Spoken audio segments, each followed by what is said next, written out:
मैया की, बोलो प्रयाग धाम की, त्रिवेणी मैया की।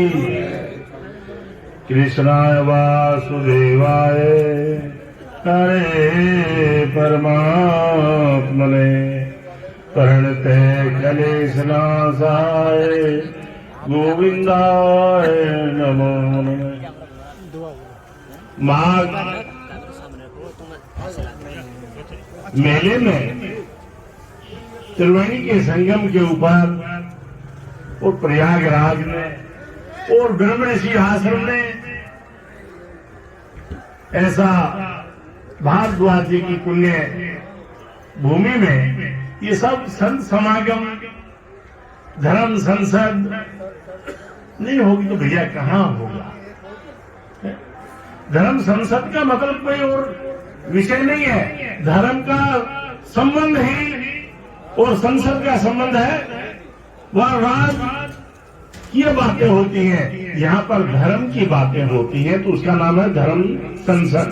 और उसके हमारे आज के मुख्य अतिथि परम श्रद्धे परमादरणीय जगत गुरु शंकराचार्य स्वामी नरेंद्रानंद सरस्वती जी महाराज और आज इस धर्म संसद की पावन अध्यक्षता कर रहे परम श्रद्धे परमादरणीय महामंडलेश्वर स्वामी यतीन्द्रानंद गिरि जी महाराज और हमारे इस धर्म संसद के अध्यक्ष परम श्रद्धे परमादरणीय स्वामी प्रबोधानंद गिरि जी महाराज और इन सब के संयोजक और सब से प्रार्थना करने वाले हमारे वरिष्ठ धर्म संसद के सदस्य सलाहकार और इसको आगे लेने वाले स्वामी परम श्रद्धे आनंद स्वरूप जी महाराज और इस जहां पर हम बैठे हैं महाराज परम श्रद्धे स्वामी तारकेश्वर शरण जी महाराज। मतलब धर्म संसद का मतलब ये है कि हम आचारहीनम न पुनंति वेदा। आचारहीन को भैया वेद भी कोई उत्तर नहीं कर सकते। आचारहीन कौन है? जिनके जीवन में किसी प्रकार का कोई ठहराव नहीं है, जो मनुष्य मात्र के लिए खतरा है।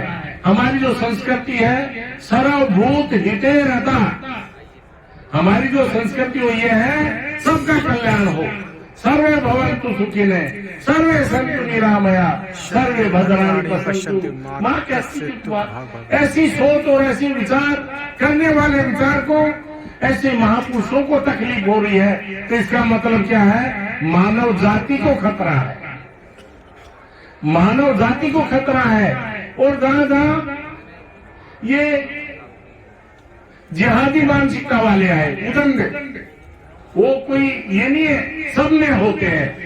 वो चाहे हिंदू हो, चाहे इस्लामिक हो और चाहे हमारे ईसाई वाले हो, किसी भी धर्म को मानने वाले हो, जिनकी मनुष्य के प्रति नफरत है, जो मनुष्यता के प्रति नफरत है, जो इस संसार को शांति संदेश में नहीं देना चाहते, जो इस संसार को रास्ता नहीं दिखाना चाहते, तो उन सब के लिए जिहाद है। महाराज ये जो चल रहा है ये नहीं समझे कि केवल एक ही किसी एक चीज को सबको टारगेट कर रहे हैं, जो मनुष्य के लिए खतरा है, वो किसी भी वर्ण से हो, किसी भी संप्रदाय से हो, किसी धर्म से हो।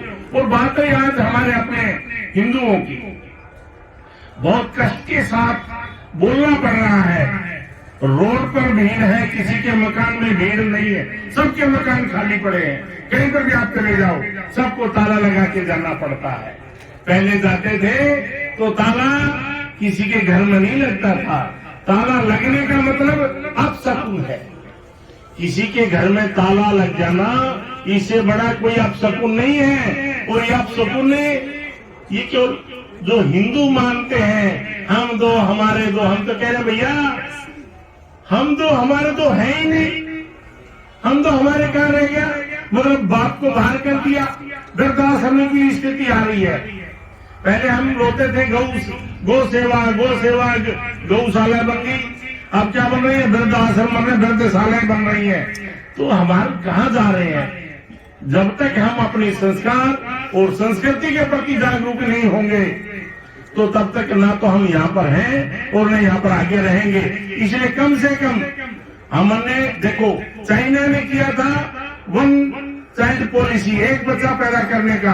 आज उनको कहना पड़ा कि भैया 3 बच्चे पैदा करो। क्यों? बूढ़े बूढ़े रह गए, जवान है ही नहीं।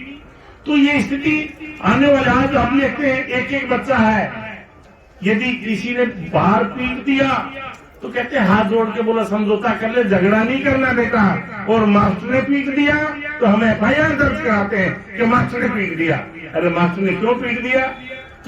हम कितने मठ मंदिरों में आज हम अपने बुजुर्गों को भूल गए। और देखो पितर दोष की बात हमारे आचार्य जी ने की थी, तो पितर दोष का मतलब क्या है? पितर दोष तब हुआ जब हम अपने बुजुर्गों की संस्कृति और संस्कार को नहीं बचा पाए, उसका नाम पितर दोष है। इसलिए आज सबको जागरूक होना पड़ेगा। ये जिहादी जो मानसिकता है ये सबको नहीं तो खा जाएगी।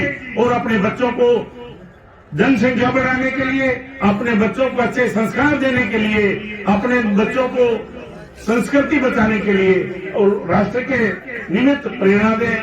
जय हिंद, जय भारत। बोल गंगा मैया की। सभी संतों के महापुरुषों के चरणों में प्रणाम करते हुए वाणी को विराम।